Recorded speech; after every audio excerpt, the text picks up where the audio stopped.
तिरुपति बालाजी का वास्तविक नाम श्री वेंकटेश्वर स्वामी है, जो स्वयं भगवान विष्णु हैं। धार्मिक मान्यताओं के मुताबिक भगवान श्री वेंकटेश्वर अपनी पत्नी पद्मावती के साथ तिरुमला में निवास करते हैं। मान्यता है कि जो भी भक्त सच्चे मन से भगवान वेंकटेश्वर के सामने प्रार्थना करते हैं, उनकी सभी मुरादें पूरी हो जाती हैं। भारत में कई चमत्कारिक और रहस्यमयी मंदिर हैं, जिसमें दक्षिण भारत में स्थित भगवान तिरुपति बालाजी का मंदिर भी शामिल है। भगवान तिरुपति बालाजी का चमत्कारिक और रहस्यमयी मंदिर भारत समेत पूरी दुनिया में प्रसिद्ध है। ये मंदिर भारतीय वास्तुकला और शिल्पकला का उत्कृष्ट उदाहरण है। तिरुपति बालाजी मंदिर भगवान विष्णु को समर्पित है। ये मंदिर आंध्र प्रदेश के चित्तूर जिले में तिरुमला पर्वत पर स्थित है और ये भारत के मुख्य तीर्थ स्थलों में से एक है। तिरुपति बालाजी का वास्तविक नाम श्री वेंकटेश्वर स्वामी है, जो स्वयं भगवान विष्णु हैं। धार्मिक मान्यताओं के मुताबिक भगवान श्री वेंकटेश्वर अपनी पत्नी पद्मावती के साथ तिरुमला में निवास करते हैं।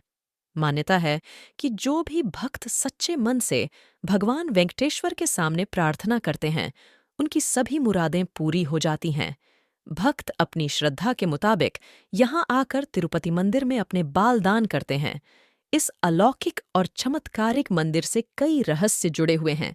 कहा जाता है भगवान वेंकटेश्वर स्वामी की मूर्ति पर बाल लगे हैं, जो असली हैं। ये बाल कभी भी उलझते नहीं हैं और हमेशा मुलायम रहते हैं। मान्यता है कि यहाँ भगवान खुद विराजमान हैं। जब मंदिर के गर्भगृह में प्रवेश करेंगे तो ऐसा लगेगा कि भगवान श्री वेंकटेश्वर की मूर्ति गर्भगृह के मध्य में है।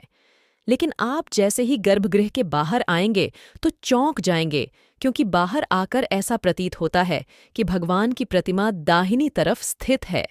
अब यह सिर्फ भ्रम है या कोई भगवान का चमत्कार, इसका पता आज तक कोई नहीं लगा पाया है।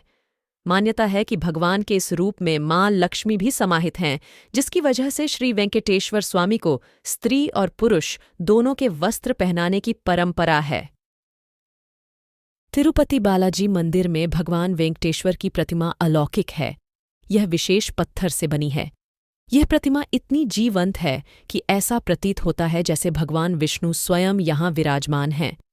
भगवान की प्रतिमा को पसीना आता है, पसीने की बूंदें देखी जा सकती हैं। इसलिए मंदिर में तापमान कम रखा जाता है। श्री वेंकटेश्वर स्वामी के मंदिर से 23 किलोमीटर की दूरी पर एक गांव है, जहां गांव वालों के अलावा कोई बाहरी व्यक्ति प्रवेश नहीं कर सकता। इस गांव लोग बहुत ही अनुशासित हैं और नियमों का पालन कर जीवन व्यतीत करते हैं। मंदिर में चढ़ाया जाने वाला पदार्थ जैसे कि फूल, फल, दही, घी, दूध, मक्खन आदि इसी गांव से आते हैं। गुरुवार को भगवान वेंकटेश्वर को चंदन का लेप लगाया जाता है, जिसके बाद अद्भुत रहस्य सामने आता है। भगवान का श्रृंगार हटाकर स्नान कराकर चंदन का लेप लगाया जाता है, और जब इस लेप को हटाया जाता है तो भगवान वेंकटेश्वर के हृदय में माता लक्ष्मी जी की आकृति दिखाई देती है। श्री वेंकटेश्वर स्वामी मंदिर में एक दिया हमेशा जलता रहता है, और सबसे चौंकाने वाली बात यह है कि इस दीपक में कभी भी तेल या घी नहीं डाला जाता। यहाँ तक कि यह भी पता नहीं है कि दीपक को सबसे पहले किसने और कब प्रज्वलित किया था। भगवान वेंकटेश्वर की प्रतिमा पर पचाई कपूर लगाया जाता है। कहा जाता है कि यह कपूर किसी भी पत्थर पर लगाया जाता है तो पत्थर में कुछ समय में दरारें पड़ जाती हैं, लेकिन भगवान बालाजी की प्रतिमा पर पचाई कपूर का कोई प्रभाव नहीं पड़ता है। मंदिर में मुख्य द्वार के दरवाजे पर दाईं तरफ एक छड़ी है। इस छड़ी के बारे में मान्यता है कि बाल्यावस्था में इस छड़ी से ही भगवान वेंकटेश्वर की पिटाई की गई थी, जिसकी वजह से उनकी ठुड्डी पर चोट लग गई थी। तब से आज तक उनकी ठुड्डी पर शुक्रवार को चंदन का लेप लगाया जाता है, ताकि उनका घाव भर जाए। भगवान वेंकटेश्वर की मूर्ति पर खान लगाकर सुने तो समुद्र की लहरों की ध्वनि सुनाई देती है। यह भी कहा जाता है कि भगवान की प्रतिमा हमेशा नम रहती है। कहा जाता है मंदिर में स्थापित वेंकटेश्वर स्वामी की दिव्य काली मूर्ति किसी ने बनाई नहीं है, बल्कि यह मूर्ति वही मूर्ति है जो जमीन से स्वयं प्रकट हुई थी। इसीलिए कहा जाता है वेंकटेश्वर स्वामी यहाँ खुद विराजित हुए थे। इतना ही नहीं, मंदिर एक और रहस्यमयी घटना बेहद प्रचलित है, जिसके बारे में कहा जाता है भगवान वेंकटेश्वर की मूर्ति पर लगे बाल असली हैं, जो कभी उलझते नहीं हैं।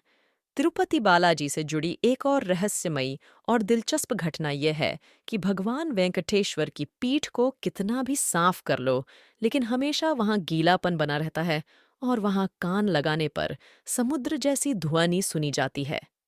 पौराणिक कथाओं के अनुसार एक बार माता पृथ्वी पाताल लोक में डूब गई थी, क्योंकि पवन देव ने भारी अग्नि को रोकने के लिए उग्र रूप से उड़ान भरी, जिससे बादल फट गए और बहुत बारिश हुई, जिससे पूरी पृथ्वी पाताल लोक समा गई थी।